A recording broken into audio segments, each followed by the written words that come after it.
Juste avant que le prince arrive pour emporter la fiancée, la belle-mère lui fait boire à lumière de soleil un sortilège qui ne fait son effet que si celui qui le prend boit de l'eau. Le convoi matrimonial prend la route. Soleil de lumière a soif, elle demande à boire, on refuse de lui donner à boire car c'est la coutume. Elle insiste, on lui donne une gorgée et aussitôt qu'elle en a goûté, elle se transforme en colombe qui disparaît instantanément. Aussitôt la demi-sœur prend sa place. On arrive au palais et le prince est étonné de voir cette mariée qui n'a pas les charmes qu'il avait vus. Il ne sait quoi penser. Les jours passent. Au jardin du palais, une colombe magnifique se pose chaque et se met à chanter « Gardien de la forêt, comment va notre seigneur ?» Quand on lui répond bien, elle s'envole. Quand on lui répond moyennement, les arbres ne verdissent pas. Quand on lui répond mal, les arbres rougissent et la pluie tombe.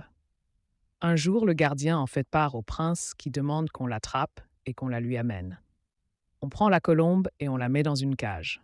Un jour, on ne retrouve pas la colombe et la belle-mère répond que quelqu'un a ouvert malencontreusement la porte de la cage et qu'elle s'est envolée. En vérité, elle avait tué la colombe et l'avait enterrée dans une fosse.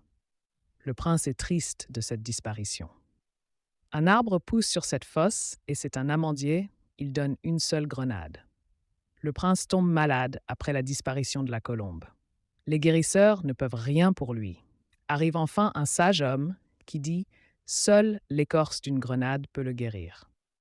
On répond qu'il n'y a qu'une seule grenade dans tout le jardin. On l'accueille et l'amène, mais à chaque fois qu'on la touche, elle se met à crier et à dire « Mettez-moi dans l'eau et je revivrai ». On la met dans l'eau et elle reprend sa forme réelle, celle de soleil de lumière. Et elle leur raconte toute l'histoire depuis le début. Le prince est heureux de retrouver sa femme. Il punit la belle-mère et sa